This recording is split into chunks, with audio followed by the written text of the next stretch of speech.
talk about it with Franjez. Today we have 4 special guests. The founder of Westchester Fashion Week, Joe Corbalis, and his 3 guests, Pradeep Gupta, Diane Pratt, and Janette. Thank you guys for joining me in this episode. How's everybody doing today? Great. Thanks for having us. Yeah. Absolutely. Thank you for coming through. We're waiting on Janette. We're going to get things started, and then she'll join us in a few. While we wait, let's run up the line. We start off with where you guys were born and just a little bit about your childhood. I'm born and raised in Yonkers.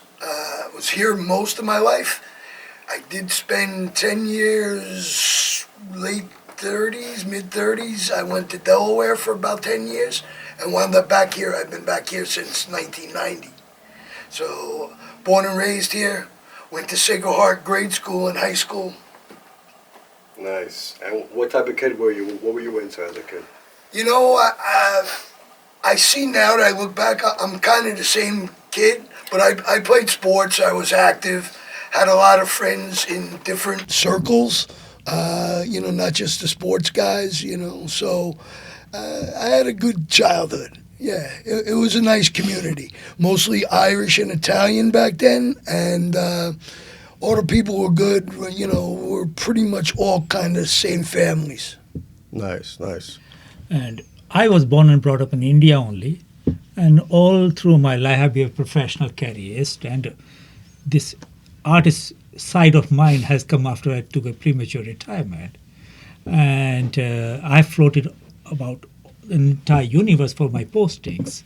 I lived in 16 countries for my work and get to experience the different cultures, civilizations, which obviously has broadened my horizon in terms of, and my art reflects that. My art reflects about my experience of my life, how I look at the life, and also it has my Asian aesthetics, Asian upbringing, also reflecting my art, which is simple, but we believe it is simple is beautiful too, and less is more. So my art is very simple, no complications into there, and pleasing to the eyes. Nice. Very nice. And Diane, tell us where were you born and a little bit about your childhood. Okay. So I was born in Toronto, Canada. Moved to the United States when I was 12 or so and landed first in Pennsylvania, and then we moved to Virginia. I lived in 7 different states working. I was in the fashion industry. In the jewelry business, the shoe business, design and fashion and jewelry was always part of my life. And that reflects also what I'm doing today. Being in the fashion industry allowed me to be part of that without designing, but I did make my own clothes as well. And now I'm a wellness and empowerment business coach. I make jewelry for fun. That is I shut down all the phones, take a couple hours whenever I can and just make jewelry. And I have it at the Blue Door Art Gallery in Yonkers. And I also am a Reiki master, so I do energy healing and support my clients in wellness that way as well. And what were you into as a kid? What was I into? I was into movies, music, art. And that was it. I used to make my own clothes. Nice. Tell us about, you said wellness, and what is it that you're into now? Empowerment business coaching. So it's one-on-one coaching, and it's coaching to go deeper within yourself to understand why we procrastinate, why we self-sabotage, why that little voice tells us we can't and we believe it, or everyone else tells us we can't and we believe it. So I do that in my coaching work with one-on-one clients. Nice, very nice. Yeah. And could you tell us what Reiki is? So Reiki is energy healing. And as we know, so if you ever stood in a line and all of a sudden you don't see the person, but you can feel someone's behind you, it's because they're in your energy field. And so we're beings of energy, the energy outside in us. And what Reiki is, as a Reiki practitioner, my client lays on a bed, fully clothed, and my hands are either above their body or on their body. And I'm not doing anything, I'm simply a vessel. So I'm the vessel with the energy combined with my client. Your body knows how to heal itself. It just needs that extra push, and that's what the energy healing does. So it's a natural modality. It supports people in stress. If people can't sleep, I have clients, I do it at night. I can also do distance Reiki. I don't have to be with the person, and they sleep through the night. It's an immune booster. It boosts your immune system. I always say one session is a great relaxing. My clients usually fall asleep on the table. But if you do it over time, it actually supports your system and getting rid of aches and pains, and that's really good if you're going through chemotherapy, if you're, pregnant and carrying a child, you have aches and pains, so it's really good for that. Or if you pre-operation, I have clients pre-operation, and then once they had the operation, after the operation as well, to support your body. So it's not in place of a doctor, it's working in conjunction with, I always say, Eastern and Western modalities of healing. Nice. And let's talk about your art a little bit. When did that start? When did you become? Well, I used to paint when I was a college student. Okay. And then you take up your job, you get into your profession, and then you don't get the chance. How did it start? How was the first time? I say this is something God-gifted thing to me because I'm a self-taught artist. I never took any formal courses for this. And while working for other people, and I used to see all this art happening around me, and I always felt a void within me. I thought, I need to do it because I always felt that strong feeling to just do something. And so eventually I decided to take a premature retirement at the age of 49. And after that, I started pursuing this art thing. And now I moved to Yonkers about 4 years back. And since then, I've really gotten seriously into it. And in the last 3 years, I've progressed a lot now. And I have been selected for Rockefeller Art Residency. I was picked up by... Wait. I know you have a lot. What was that one? What was Rockefeller? What was that? Yeah, it's in Rockefeller Art Center Yeah. in Tarrytown. Yeah. They pick up 6 candidates every year for a Wow. residency. Nice. So fortunately, I applied through Blue Door, and I was selected for that.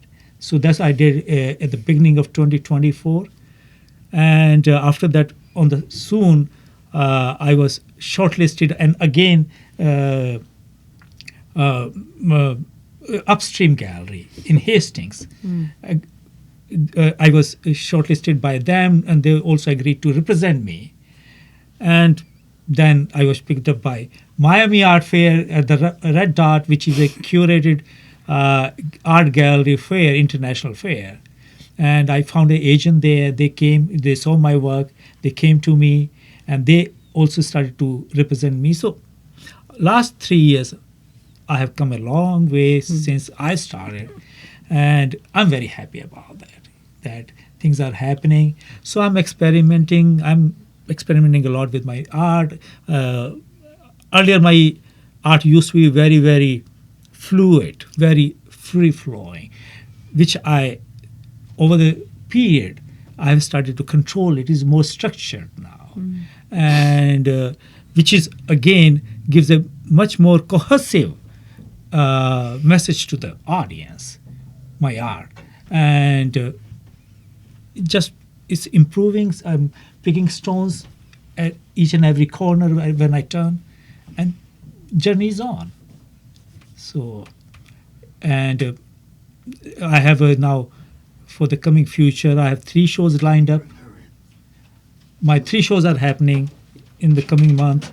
One is happening in March, one is April. Please join us. So All for a right, second, Janette's here. Yes. Thank you. Thank you for joining us. How are you? I'm fine. How are you? I'm well. All right.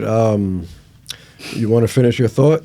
Yeah, so I was saying I'm very happy the way things are happening. Obviously, there is much more to explore. It's just the beginning for me. Awesome. All right, Janette. We all went up the line with where we were born and a little bit about your childhood. So if you could fill in where were you Yes. born and what type of kid were you, what were you into, and a little bit about your upbringing. I was born and raised in the Bronx. I am 18 years old. I'm currently going to school for fashion design and technology. I love creating clothes, crocheting. So all my life I've been creative. And I met Joe through Mount Kisco, he had a fashion show. Yeah. And that's where I was scouted to be Yeah. a model. And ever since then, it's been history, yes. It's been a long way coming. What type of kid were you? What were you into as a kid? I was into a lot of, not really sports, but definitely drawing. I was a quiet kid. Yeah. Sports. What sports? I did cheerleading. I remember I did track. What else did I do? I did a little bit of basketball, but I'm not the best at basketball.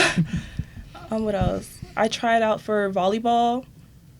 I believe that's it. Yeah. All right. In high school. And what piqued your interest into modeling? A lot of people say, oh, because you're tall, you should just model. So that's kind of where I got. But I'm more into designing. Designing. she All right. currently has a piece in the show that I'm co-curating at Yonkers Arts. She has one of her dresses, so I can send you all that if you want to include Absolutely. stuff. Yeah. Absolutely. Yeah, So what's it's going very on in Yonkers Arts? So right now, myself and Henry Mars. I don't know if you know Henry. Yeah, I do. But Adam, who's the president, I know a long time. So he reached out to me and he told me the project they were going to do, and they asked me to be a part of it. I met Henry. I liked the subject matter. It was about fashion, and so we put it together. I have a lot of, as you see, I have a lot of diverse friends. So Absolutely. I brought in different people with the art end of it more than the clothing, although I did have people clothing because it's a mixture of both. Clothing is fashion Yeah, is art. Yeah, Yeah. it's a mixture It's a big of art. both. Yeah. It's a big art. It is. And it's a big, that's a big gallery there. And it's currently going on. It runs till the end of March, the show. It's called The Heart of Fashion, and it's really an awesome show. I'm very proud, and they're very proud. There's a lot of good, talented people there that are a part of it, including Janette. And actually, she's not only in there with her piece, but she is in there with my friend Julie, who's the director of the Blue Door. She is a photographer, and she took one of her pictures when we did a fashion shoot, and she blew that picture up, and that's also included in the exhibit. Very nice. Yeah. Very nice. Cool stuff. Tell us what the Westchester Fashion Week is. I started Westchester Fashion Week. It's 10 years. This is the 10th anniversary this year. And how it all began is that back literally 2008, I started doing business-to-business networking events. And as that grew, I started going to the city for events. And there I started to meet different people outside of the business norm. They were more from the arts, entertainment, fashion, music. And from there, I really started to hone in on meeting people that were designers, models, that were, trying to make a name for themselves. And it eventually grew into me helping some people with that. And eventually it came to be, there was a time where things were growing everywhere. There were more and more fashion shows. There were, in the past, they didn't exist. They were just New York, Paris, Milan, like the big city. Yeah. But now it's everywhere. All right. Like every town has a name or something. So I'm like, although I was from Yonkers, I was a much broader scope throughout Westchester, and that's where that name came to be. So I've done events and shows, New Rochelle, White Plains, Yonkers certainly, but I also do them, a couple things in the city at times. I do things in Jersey. We've done something in Stamford. I done a show, and that's where I met her in Mount Kisco. I was part of somebody's event. Okay. So I just did something fairly recently in Queens. So it's more of a brand and exposure than it is, set in one particular place or time anymore. Yeah. I also developed in the last year and a half, 2 years, where the next natural progression for a lot of people is designing clothes. Okay. So that's what I'm doing. I focus on everything. So what I do with the clothes, they're either like recycled, upcycling they call it, or they're hand-painted stuff, or they're, something that isn't clothes I make into clothes. Could be anything. So we'll have a couple examples here today. Awesome. I'm excited. Yeah. When we first met was at Comic-Con. Yeah. How did that connection happen? Yeah, well, I know Evan and Okay. Katori from running the Comic-Con, and they asked me to be a part of it. So I did a fashion show there, but it wasn't really like super traditional. It was somewhere between fantasy and a Comic-Con, So I got some of my models and I dressed them all up different, and it went over really well. I will say that the following week I was at an event in Hastings, and I met Andrea Stewart Cousins, the senator, and I know her for many years, but she came up to me and I was quite proud. She was like, "Hey, your show was awesome." So I was like, "Okay, this is All right. good." Yeah. Nice. Very nice. Janette, what's a misconception people have about modeling? One misconception, it would probably be like that it's hard to get into, or like people have a fear of just starting. I feel like the first time I ever modeled was with Joe in Mount Kisco. I was really like scared to start.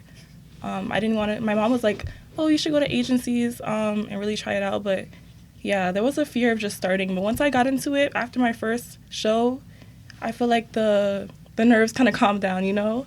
Even though I still am nervous, but I'm more like outgoing now. Just starting, just getting out there. So what would you recommend someone that says that it's hard to get into it? Just sign up and just do it? Just do it. Just do it. Yes. That's it. Follow your heart. My man. I And your like dreams. Yes. Dreams. that. Reiki, Diane, tell us about how did you learn? So, even as a child, I had the gift of healing. And I could sense when people were sick, and so the way I feel Reiki is through my hands. They get very warm. I can later show you. And so I always had a sense of when people were sick and just naturally sent them energy. So I always had that in my life when people were in hospital and families would worry that they were going to die because they might have had a horrific accident. I would know that they are not going to pass away. And I never said to someone, your daughter, your husband is not going to die, because ultimately things happen, and we also have free will, even in that state. But I would know intuitively that they actually would live. Now, living doesn't mean they're going to have the life they had before. It just meant they weren't going to die. And when you talk about energy healing, people don't really know what that is. Depending on your faith, it's maybe not something that allows you to even have the discussion around it. And so what I did is I took a Reiki class, because Reiki is very structured. people can Google Reiki. They can find out what it is. Every Reiki practitioner is different. Reiki existed way, in forever, actually.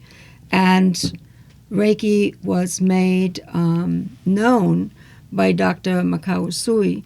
And what he actually created was, he didn't create Reiki. What he created were the steps to apply Reiki in a construct way to support the patient, the client, and to lay the hands exactly where they need to be to support whatever ailment someone may have. And what age did you start having this intuition? Like 8, 9. Really? Mm-hmm. And you started acting on it at what age? As long as I just always sent healing to people. Like I just always, if somebody was sick, I would just, sit next to them and just send healing. So. Incredible. Let's get back to the painting a little bit. Pradeep, how do you go about finding places to display your art? Nowadays, thankfully, all this internet and Google helps a lot. And there are specific sites and which keep advertising about the calls from the different studios for the artist, and they're regularly announced on the internet. So I keep scouting them through, and apart from that, there have been a lot of other connection has happened through the friends and the people who came, saw my work, and I didn't know they own a gallery or they are into art collecting, so they come back later on. I must tell you a very, funny but very funny incident happened. Yeah. Must be like 8 days before this Christmas, I got a call from someone, and that girl has been to my show in September in Manhattan, and she said, "You still have that piece?" I said, "Yes, I do have that piece." But she said, "I always wanted that piece, but I didn't have enough money to buy it. But now I have enough money. Will you sell it to me?" I said, "Of course, why not?" But she said, "Well, still I'm running short of 20%. I said, "Don't worry. Let that be a Christmas gift from my side." And guess who? She turned out to be an employee of UN. And she's from Algeria, based here. And her boyfriend is a German. He's also working for UN. And she said, "This is my first art possession. And this is going to travel all through the world with me." What? And because they keep posting every 3 years to different part of the world. Oh, I see. So they're diplomats, and then I'm going to pass on to my next generation. I said, "That's very kind of you." But what I'm trying to say is that I didn't know this person, but they have seen. So similarly, I got another someone approached me, and they have seen my work, but they wanted it on a bigger scale, so they gave me a commission. So that's the way things are happening. And I think exposing and showing your work to the world is very important. And earlier I was very afraid of, you can say shy or afraid of what people think of it. But now with that art residency which happened with the Rockefeller people, really made me confident about my work, and now it got the acknowledgement from different people. So I feel more confident today, and I'm ready to experiment with the new things now. So I will say, if you feel, don't be scared, go all out and do it. Follow your heart. I like that. Follow your heart. And I'm sure you will find your way. I love it. Yes. I love it. Diane, let's see some of your art. Is it possible to pass them down here? Let's do Let's start with one piece.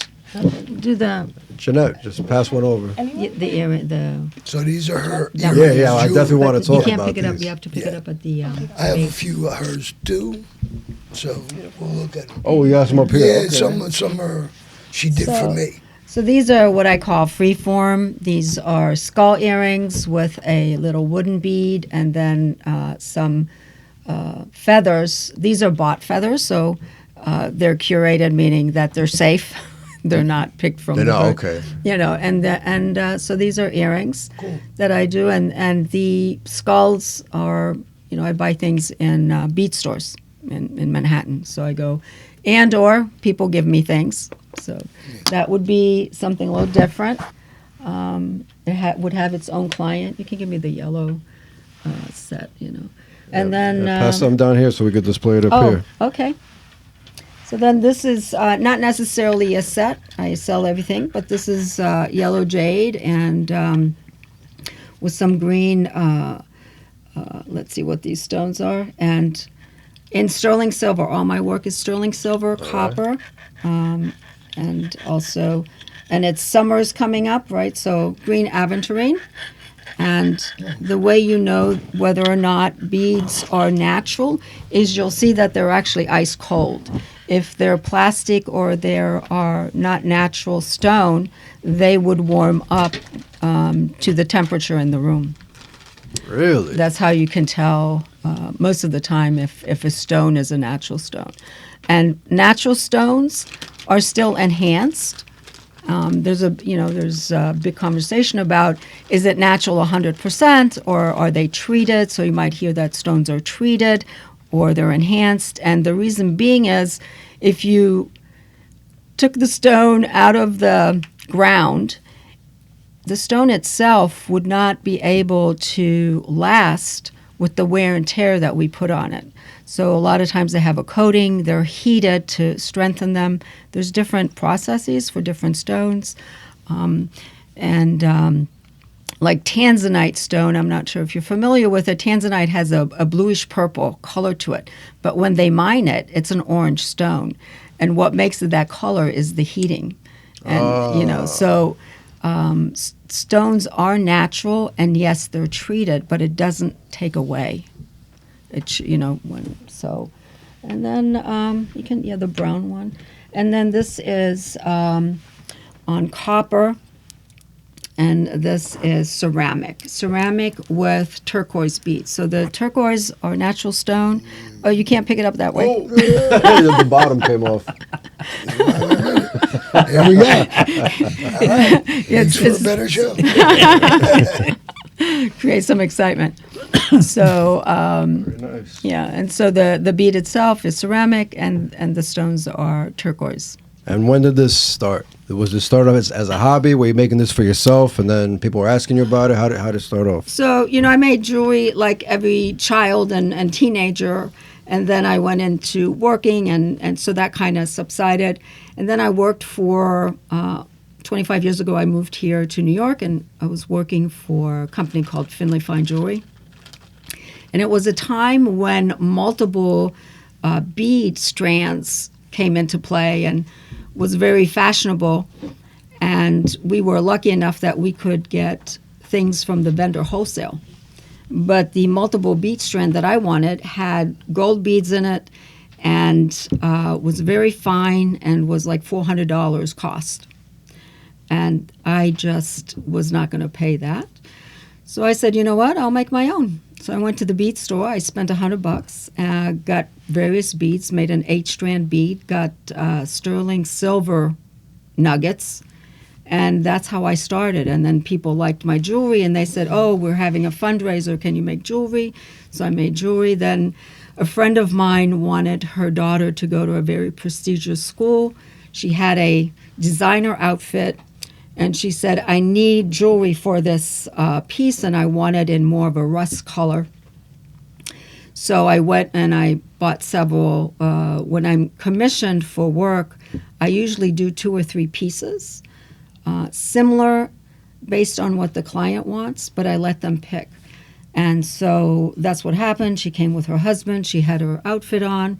She modeled all 3 of them, and she picked the one she liked. And I thought they were all gorgeous, but, the one that spoke to her. So and it just went from there. And then I went to the Blue Door in 2013.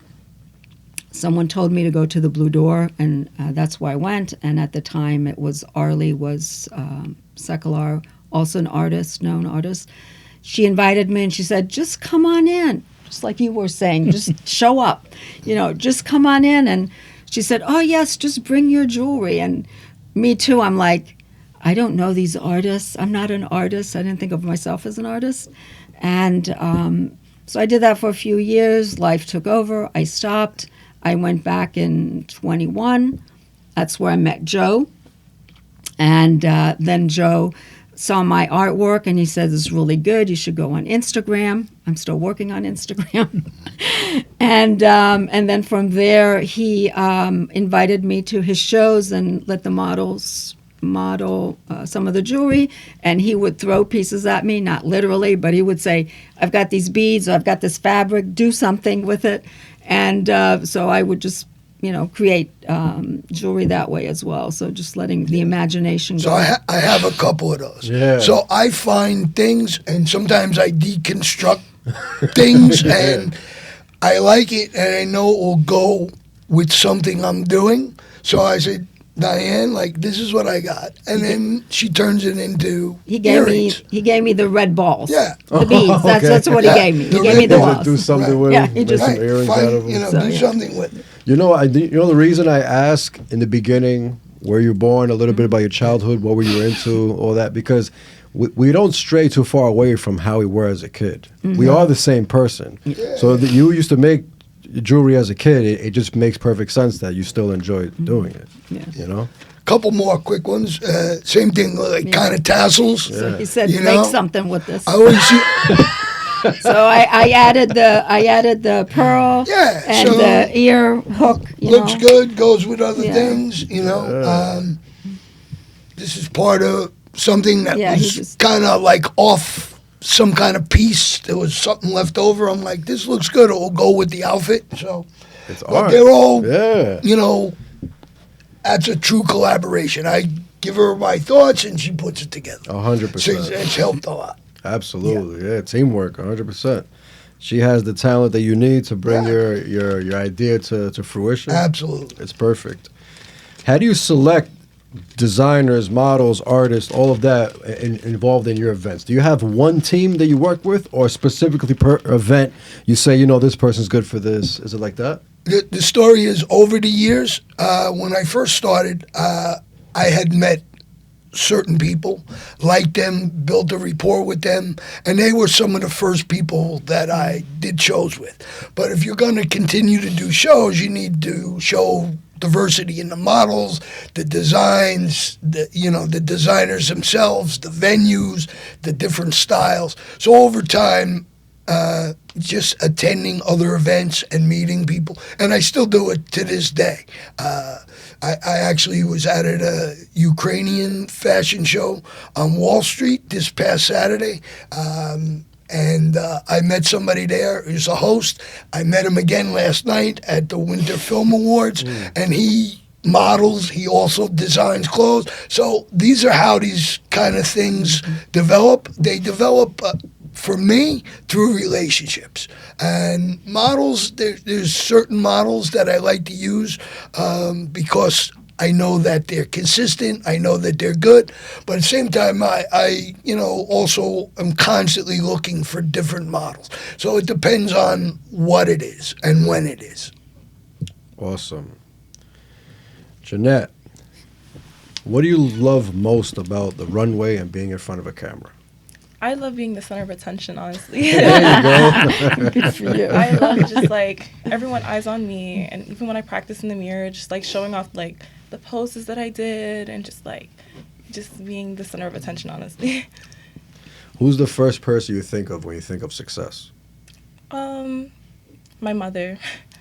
I look up to her a lot. So everything she does, I want to follow in her footsteps, What does she do? She's a nurse. She's a travel nurse. Okay. Right now, she's actually in Ohio.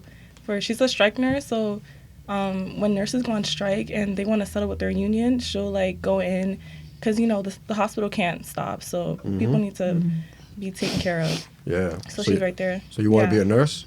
No, I want to be a fashion designer. But Oh, you mean like her ambition Yes. towards work? Okay.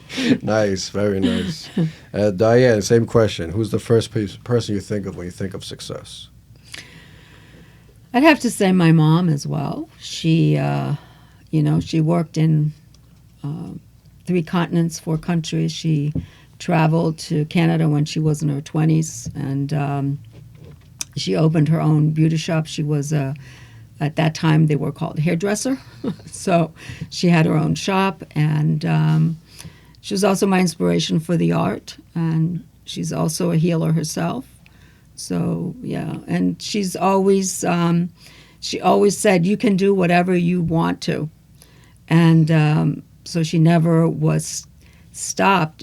She might say you need to look and see what it takes to get there, but she would say you can be anything you want. You can do anything you want to be. So growing up in that environment, then it depends on us actually to believe it and go for it. What was she traveling for?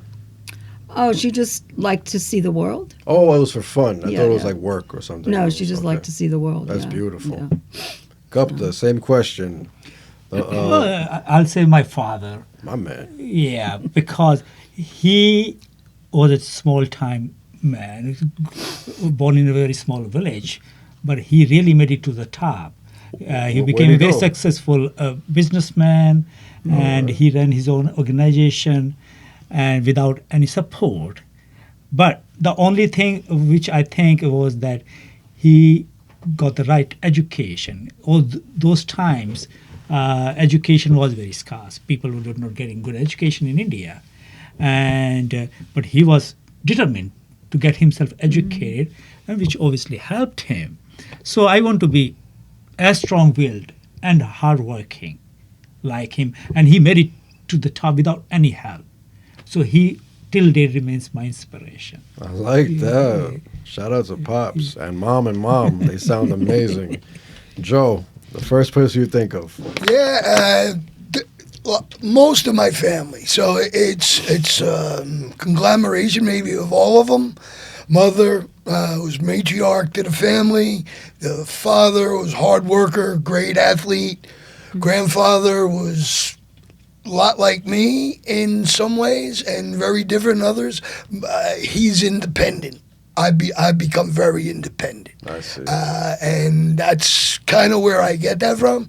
I mean, and even in his 90s, he was still driving, going across the country himself. Oh yeah, My man. oh yeah. Wow. So, Across so the like, country. yeah. So independence and other family members, same thing. They did different things, and it was always different influences for me. And showed me success, not what you would traditionally always define as success, but I saw it, and I see that it's part of me. There you go. I like that. Family up the line. Usually Yeah. people say celebrities or somebody Yeah. like that. All family. I like that. Very nice. Joe, rough around the edges, marketing, media, and events. What was that?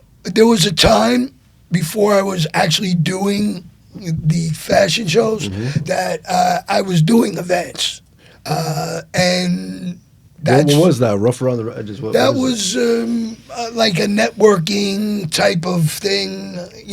I always bring people together, even with the fashion shows or whatever, with the art. And so I've always been active, and I like to organize the events. So those events they would be networking events. They'd Right. be business to business, but they'd also be art, entertainment, music, maybe even fashion, and then eventually developed into full-time fashion. Nice. And what's the meaning behind the name, rough around the edges?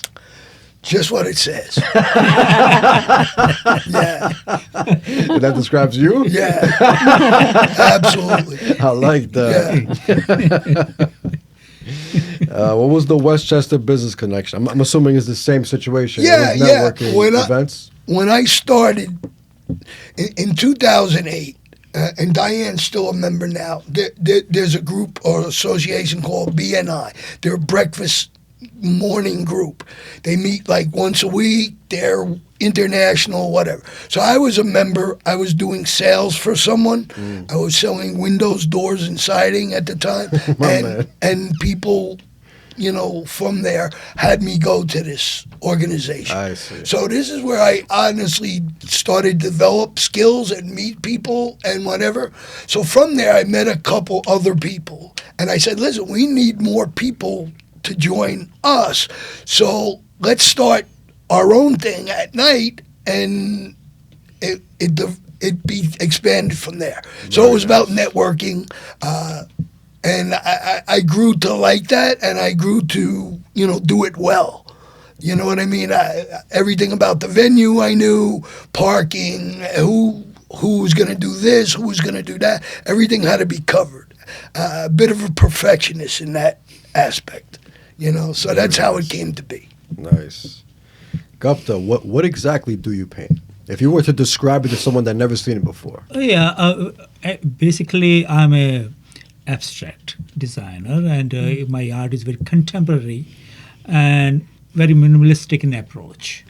So, yeah, I got it. And if you want to change too, we can get the ball rolling and get the art show flowing. Yeah, I'm excited. And, it's about the fleeting moment of life. Yeah, at least one, so we can see what. Now, this Wow! This is a part of my upcoming spring collection. Speaking to the mic though, Yeah. you could even take it off if you need to stand up. Okay, so Hey, you want to see this way? Yeah, actually, we could just set it up. How about we set it up? Just so you can see it. Yeah. Just so you're seeing it. so I gotta explain it. okay, this is a piece of my spring collection, which is be unveiled on 1st of March, and this is a collection of 6 paintings, and it's a part of that.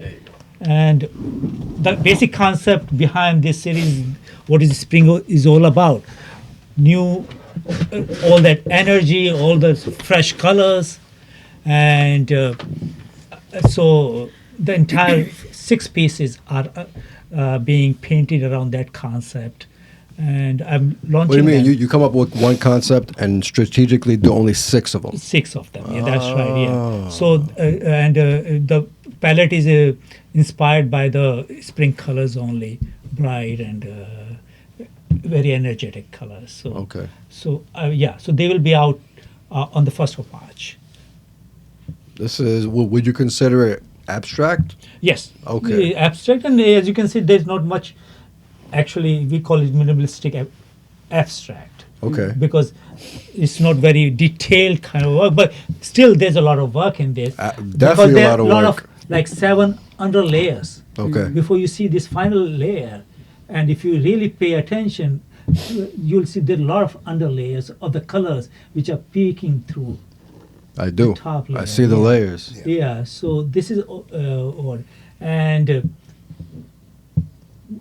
I used to do very realistic painting before, but I moved on to abstract painting because in my personal opinion, I feel the abstract painting causes a much more discussion and dialogue between the artist and the audience than the realistic paintings.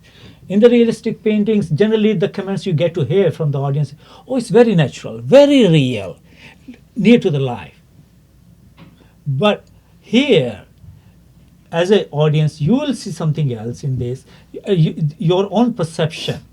And as an artist, I might be trying to convey something else, but at the moment, but somewhere along the way, you realize that we eventually meet somewhere and realize that all this painting, all this artwork is all about our emotions, our sentiments.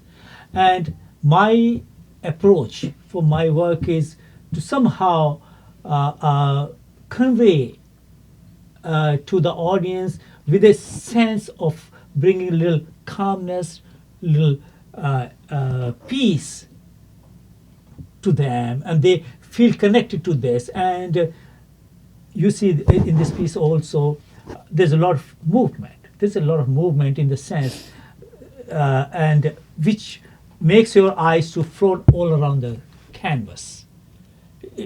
Because of it's uniformly scattered all over the canvas, and which is a very which is an approach which I always take for my paintings, rather than making them concentrate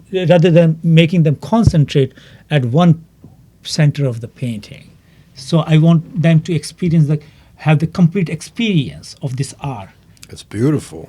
Thank you. Well, what's written on the bottom there? Is that your name? That's my name. Okay. And that's into my Indian transcript. Oh, The name. that's Indian letters? Yes. Oh, Yeah, very nice. Yeah, Hindi. Is that your complete first and last name? Yeah, this is only one name, Pradeep. Oh, okay. Yeah, that's what it Okay. is. This is incredible. And is it oil? No, this is acrylic. Acrylic. Yeah. Very nice. This is acrylic.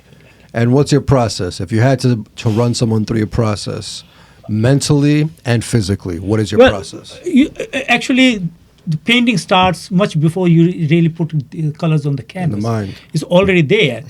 And my process is very intuitive, very on the spot kind of thing. But while doing that, I already have shapes in my mind, which over the period I transport them on the canvas. And the color palettes, I always try to make things which are pleasing to the eyes. That's very important to me. It's very important for me that there is whether it's me, which is obviously I'm painting for my peace, my happiness, but at the same time, to the audience, it also should be very pleasing experience when they look at this art piece. So it's a long process which actually happens even before I put the first dab of color on the canvas. So there, yeah. And Awesome. and because there are so many underlayers, obviously the next layers depends how the previous layer has reacted to the canvas, and on that basis there's a improvisation of the concept. I love it. Thank I you. love it. Thank you so much. Jeanette, let's see what we got. Let's take a look. Yeah. I do like a 360. Yeah. Come right here. Joe, tell us what we got. Do you know what's going on? Yeah, so I did the jacket. I threw some paint at a plastic type of leatherish looking jacket. And, she's also wearing a T-shirt that was hand painted. It's a casual look. And she's got kind of leatherish pants that aren't mine that I made, but I buy things that complement what I have. And just a kind of casual, everyday look that could be worn anywhere, certainly clubs, events. I show this in some modeling at times. So that's one of the pieces today. Awesome. Thank you for sharing. Please be comfortable.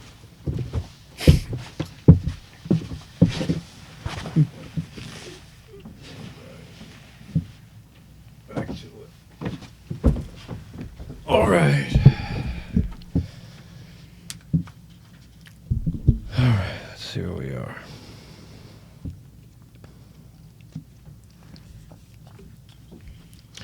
Let's get back to Diane's mother. You say your mother did healing. Was it Reiki also, or what type of healing? Oh, energy healing. So how it works,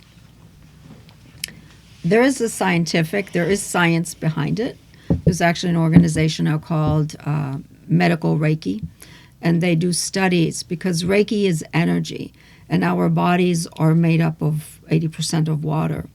And they've done studies with water, performing Reiki on water, and the molecules change. Like it's almost like the water heals itself because the water that's the tap water is not 100% pure. So There's fluoride in it. yeah, all kinds of stuff, right? So it depends where you live. Sometimes you can smell it already, and sometimes you can't. But this gentleman did where he performed Reiki on the water, and it changed the molecules. So he did it like an hour, then he did it longer. And so the water healed itself. And so that's why the energy in Reiki, we heal our body. And it's, just something that my family has that gift. My grandmother had the gift. My uncle has the gift. So it's simply just being in tune with other people. I can feel when I'm with people if they have, some. I was at a party and this gentleman was there, and I just simply said, I kind of knew the man, so we weren't friends, not like Pradeep, like more acquaintance.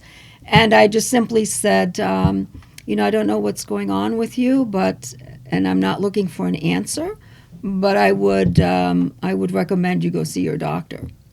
So it's not necessarily that I have the exact answer. I just can feel that there's something off.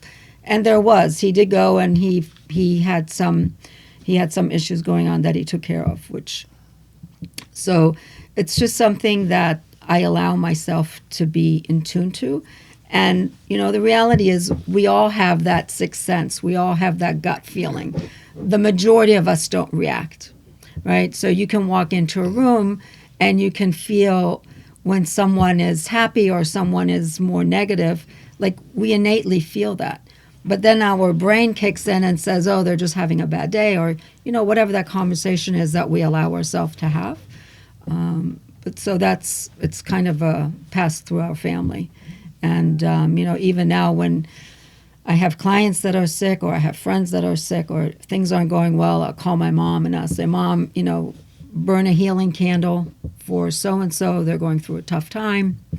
And so usually I'll say, how did it go? And she'll say, well, they're going to have a rough time, but they'll be okay.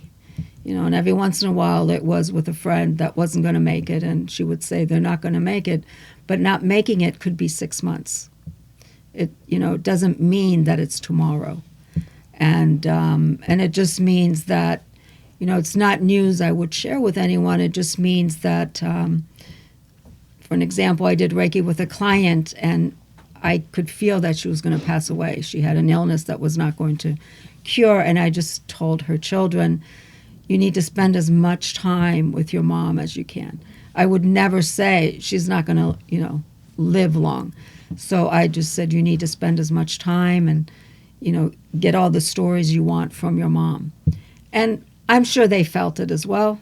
It's just something we don't talk about in our society. We don't talk about the ailments, or because it's looked upon negative. But if everyone actually had those open conversations, everybody would be on the same page and they would know exactly what to expect or feel. And so, so the energy healing is just something that our family was always in tune to. Nice. Joe, what's the best case scenario, your biggest goal with the Westchester Fashion Week? I think it's what it's always been to me. It's trying to help people succeed. I've had a number of models who I met along the way, and I've given them an opportunity.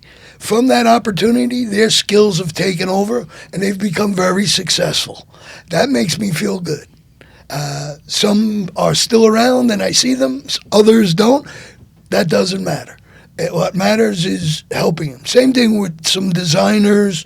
There's people that I meet that are good people. They need an opportunity.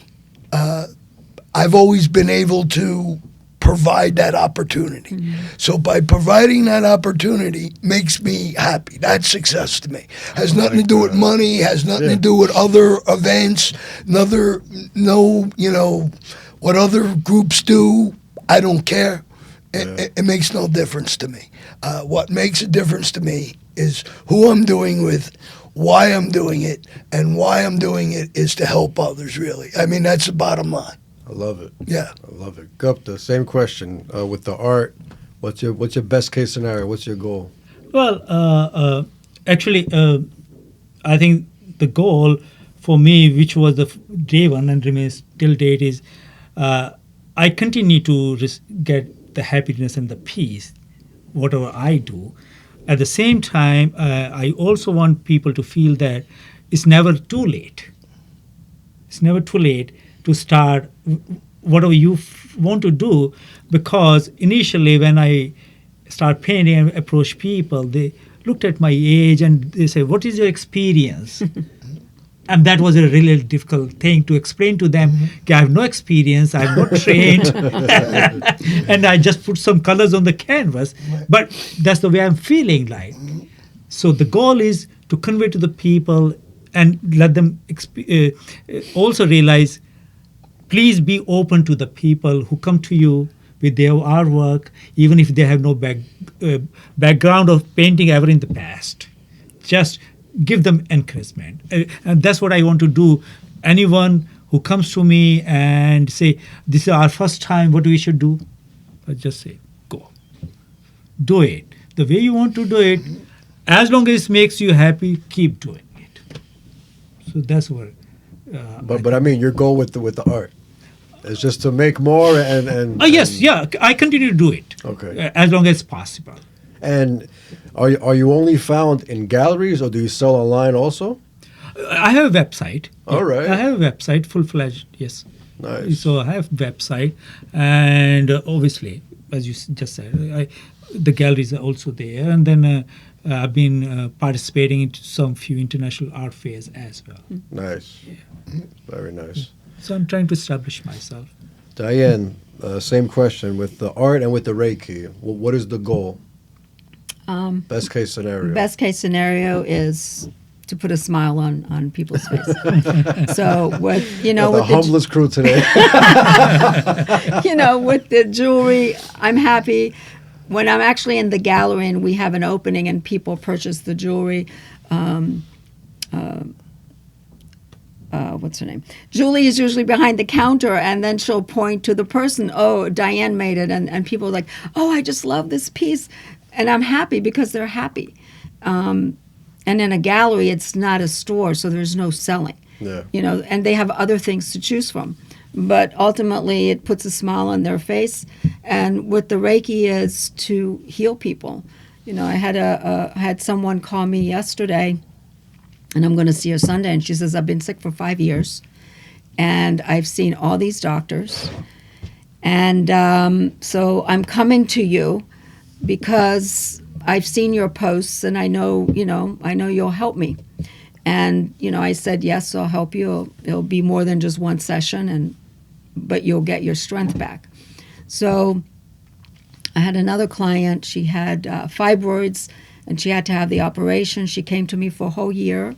So the intention initially was, she also did Western medicine, but the intention was to shrink the fibroid so they could do the operation. So that happened. It shrank smaller than the doctor expected. She had the operation. She continued to come. Now the intention was not to have scar tissue, because generally when you have operations, you get scar tissue. Whatever, 3-4 months later, whatever the time frame was, she went back for the exam, and when they looked, they said, "We can't even see where the operation was." So between her energy, my energy, and our intention, the body knows to heal itself, and that's really my intention, my goal, and and when you're happy and you're well, you smile. And you have a place, or you do home visits? I have a place in Bronxville. Okay. So I'm in a suite of offices. I have an office in Bronxville. And you also do home visits? I do home visits if I know the person. Okay. So like if you were to recommend someone and you say, "I know this person for years," then I do, but not to call up. That's why I have the place in Bronxville. Nice. Yeah. Nice. Janette, same question. What's your best case scenario with everything you're doing? Best case scenario is I find my people. I find a community of Black women where we can just feel safe and just create, honestly. Being able to be around people that I see myself in, and they see themselves in me, just helps you uplift each other, you feel me? Yeah, definitely. Yeah. Definitely. All right, let's run up the line, starting from Janette. Let the people know where they can find you, and any last words you want to leave the people You with. can find me on Instagram at JuicyJan06, as well as TikTok. I think that's the same at. Yeah. Who got the other thing I'm sorry. outside? She got one more Oh, one piece. more. Oh yeah, She definitely. can do that. Yeah, definitely. Let's continue up the line. Diane, where can people find you, and any last words? Okay. You can find me for Reiki. You can find me for Bronxville Reiki. .com. And for the jewelry, you can find me at DG Design, which is DIJI Design13.com. And also email me, same email. And I'm also featured in at the Blue Door in Yonkers. Nice. And last words, I just want to speak to what Joe said earlier. The reason I'm here is because Joe invited me. And he called me because he said he's connecting people and giving other people opportunity. And this is a testimonial to Joe. He said, I know it's short notice, but if you're available tomorrow, I'm in a podcast, and I'm inviting you to come and be part of it. And he goes, if you can't, I understand. And I said, no, I'll come. And I just because my philosophy is I'm a yes, and so what does it take to be a yes? And so that's my testimonial for Joe. So when he says he's connecting people, he actually did that and has given all of us this opportunity. So, and thank you to you as well. Absolutely. My pleasure. My pleasure. Thank you. Gupta, how can everybody find you, and any last Okay. words? You can find me at Instagram at Pradeep, Pradeep 917-485-5571. And also you can find me at Upstream Gallery. They represent me.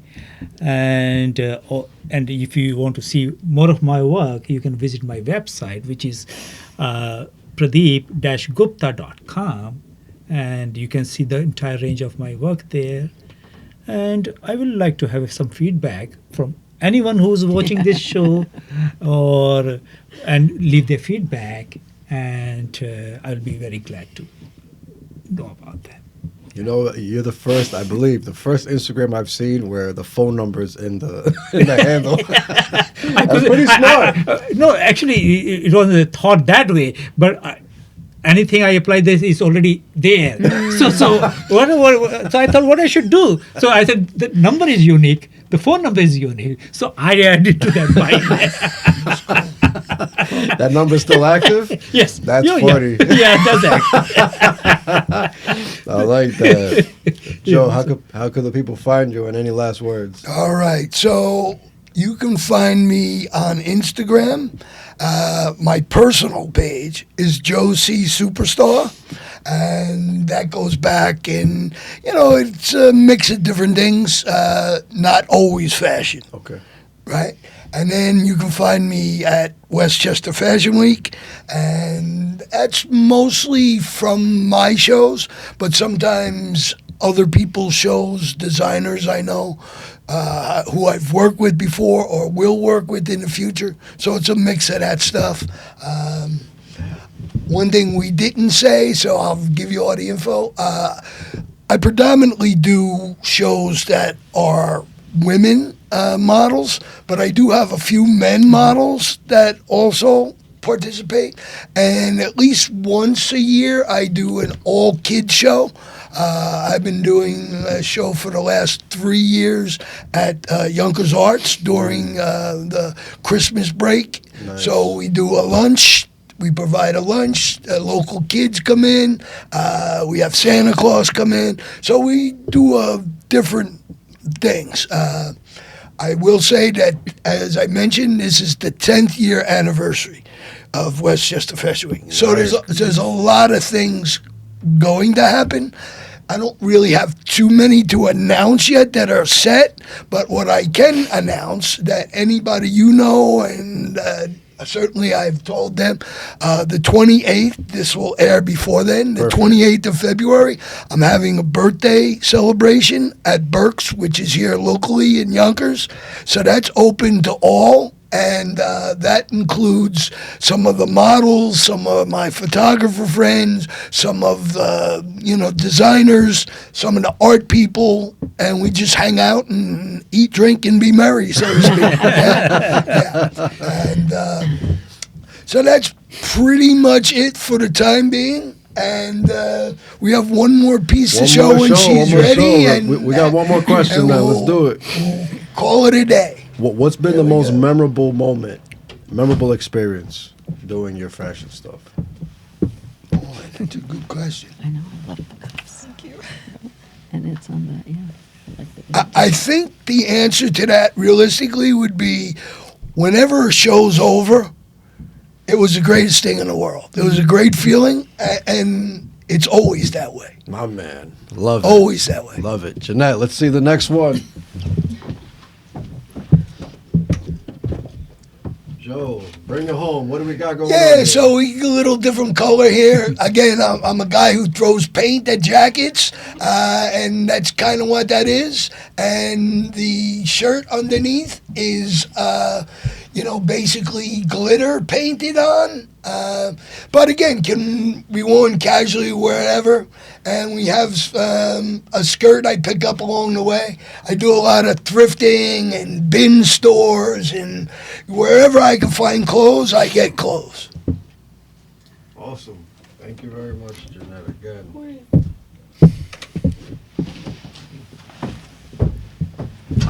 All right. Thank you very much for coming Thank through you. the show and bringing your Thank you. friends, Thank your you so much very for creative coming. friends. Amazing episode. Thank Cool. you, everybody that watched. Peace and love.